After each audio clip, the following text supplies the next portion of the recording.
সুপ্রিয় দর্শক, 2024-এ বাংলাদেশের অন্তর্বর্তীকালীন সরকারের উপদেষ্টা আসিফ নজরুল বাস্তবে কে? বর্তমানে কত কোটি টাকার মালিক তিনি? আসিফ নজরুলের স্ত্রী বাংলাদেশের কত বড় নায়িকা? দেখলে অবাক হবেন। বিস্তারিত জানতে হলে ভিডিওতে একটি লাইক দিয়ে শেষ পর্যন্ত দেখতে থাকুন। সম্মানিত দর্শক, তরুণ ছাত্রদের নেতৃত্বে সংগঠিত গণ অভ্যুত্থানে মুরব্বী হিসেবে সবসময় সামনের সারিতে দেখা গেছে ঢাকা বিশ্ববিদ্যালয়ের আইন বিভাগের অধ্যাপক ডক্টর আসিফ নজরুলকে। দেশের অনেক শিক্ষার্থীর আদর্শ তিনি, সুশীল সমাজেরও একজন। 1966 সালে 12 জানুয়ারি জন্মগ্রহণ করেন আসিফ নজরুল। তিনি একাধারে লেখক, ঔপন্যাসিক, রাজনীতি বিশ্লেষক, সংবিধান বিশেষজ্ঞ ও কলামিস্ট। জন্মসূত্রে তার নাম Mohammad Nazrul Islam. TV talk show ও তার কলামে সাহসী রাজনীতি বিশ্লেষণের জন্য তিনি বিশেষভাবে খ্যাত।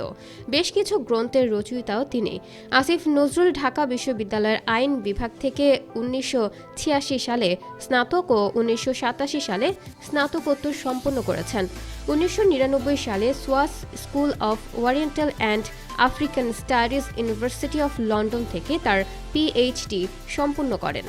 পরবর্তীতে জার্মানির বন শহরের এনভায়রনমেন্টাল ল সেন্টার থেকে তিনি পোস্ট ডক্টরেট ফেলোশিপ অর্জন করেন। তিনি school of Oriental and African স্টাডিজে একজন কমনওয়েলথ ফেলো হিসেবে কাজ করেছেন।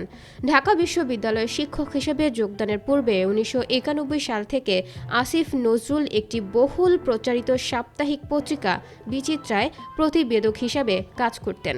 পরে বিচিত্রার উত্তরসূরি সাপ্তাহিক 2000 এর প্রদয়ক সম্পাদক হিসেবে কাজ করেন। তিনি কিছু সময় বাংলাদেশ সরকারের একজন সরকারি কর্মকর্তা, ম্যাজিস্ট্রেট হিসেবে কাজ করেছেন। জাতীয় ও আন্তর্জাতিক বিভিন্ন মিডিয়ায় তাকে প্রায়ই দেখা যায়, যেমন বিবিসি, সিএনএন এবং আল জাজিরা ইত্যাদি। ইউএনডিপি, এডিবি সহ মানবাধিকার সংস্থা, আইনের শাসন, পরিবেশগত সমস্যা ইত্যাদি ভিত্তিক বিভিন্ন ধরনের আন্তর্জাতিক সংস্থার সাথে তার কনসালটেন্ট হিসেবে কাজ করার অনেক অভিজ্ঞতা আছে। 2012 সালে আসিফ নজরুলকে তলব করেছিল হাইকোর্ট। 12 মার্চ 2012 তারিখে একটি টেলিভিশন চ্যানেলে টক শোতে দেওয়া বক্তব্যে অগণতান্ত্রিক শক্তিকে উস্কানি দেওয়া হয়েছে বলে একটি রিট আবেদন করলে আদালত এই আদেশ দেন। 2013 সালে ঢাকা বিশ্ববিদ্যালয়ে তার অফিস কক্ষ কেরোসিন তেল দিয়ে জ্বালিয়ে দেওয়া হয়েছিল। আসিফ নজরুলকে 2013 সালের মে মাসে টেলিফোন করে হত্যার হুমকি দেওয়া হয়েছিল। ধারণা করা হয় সরকারের সমালোচনা করার জন্যই তাকে এই হুমকি দেওয়া হয়েছিল।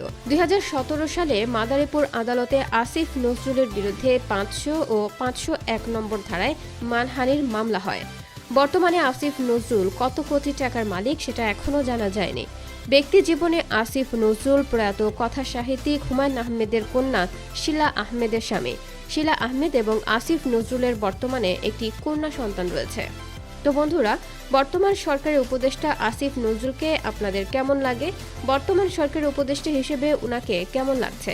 কমেন্ট করে জানিয়ে দিন আপনাদের মতামতটি। পরবর্তী আপডেট সবার আগে পেতে হলে সাবস্ক্রাইব করুন আমাদের চ্যানেলটি। ধন্যবাদ।